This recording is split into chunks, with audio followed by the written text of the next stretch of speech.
fantastic covering the Cowboys for 19, 20 years. Okay, let's start with the Dak Cooper Rush thing. I think Dak's better, but there's a lot of talk on the internet. Cooper Rush does the simple things. He's accurate. He gets the ball out. He doesn't move around. He's working right now.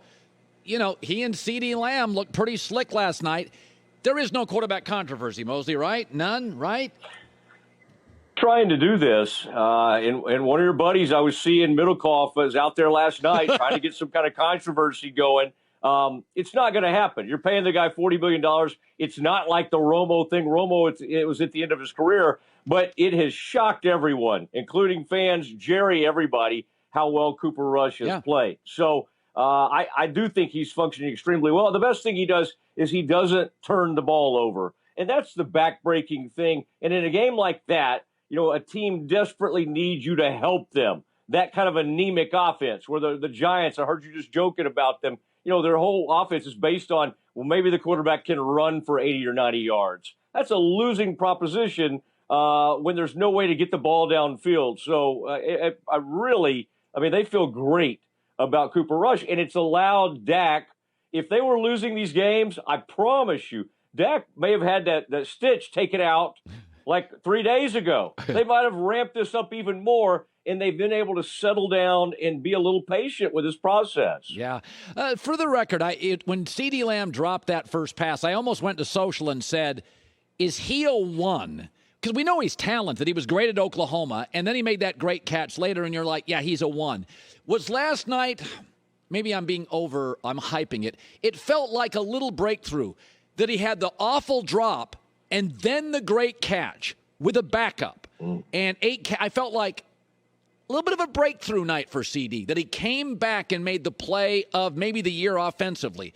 Am I overstating it, or did you feel it was a pretty interesting night for CeeDee overall? Yeah, I thought it was very important for him to come back like that. Even the other 88s, Dez was there. Drew Pearson's been calling him out.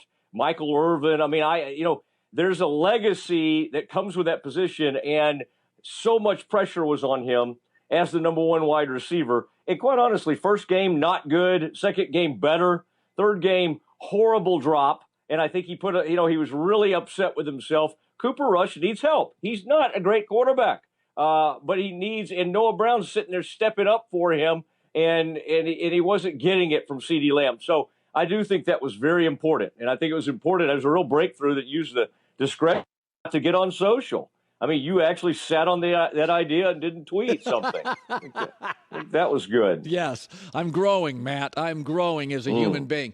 So I sometimes over the course of a season, you can be optimistic about something, and then you see it develop. The Cowboys pass rush. I've watched back-to-back weeks, and I'm like, all right, DeMarcus Lawrence has re-arrived. Micah wasn't even all healthy. Can we say this morning the strength of this team going forward is the pass rush? Yeah.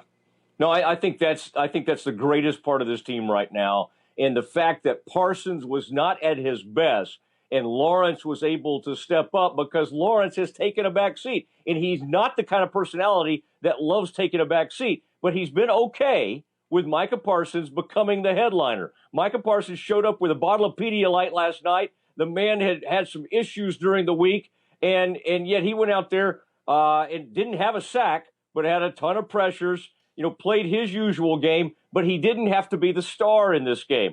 They got it from other areas. Dorrance Armstrong, another play. You followed him since his Kansas days.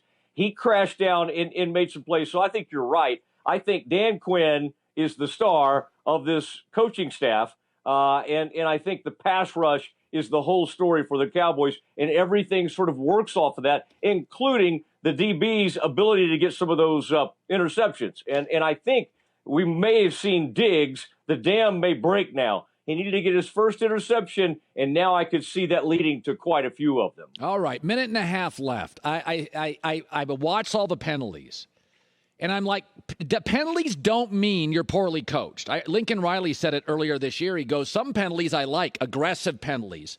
So you hit a second late. There are good penalties, bad penalties. They had a lot of penalties last night. Were you okay with it, though? Did you still feel they were kind of buttoned up?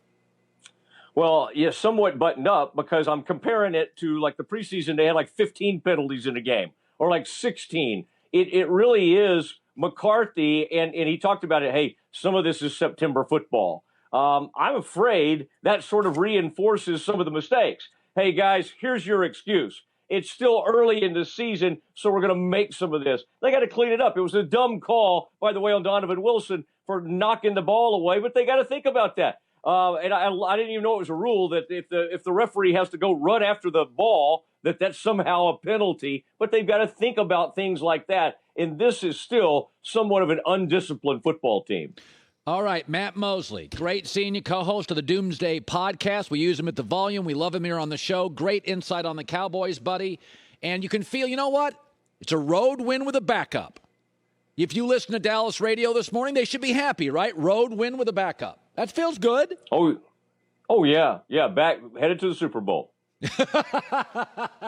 Now there you go. Matt Mosley, good seeing you, my man. All right, you too. Hi, everybody. Thanks for watching. Subscribe here to get the latest from the show. Also, be sure to check out more of the best clips from The Herd or go watch a few segments from other shows on FS1.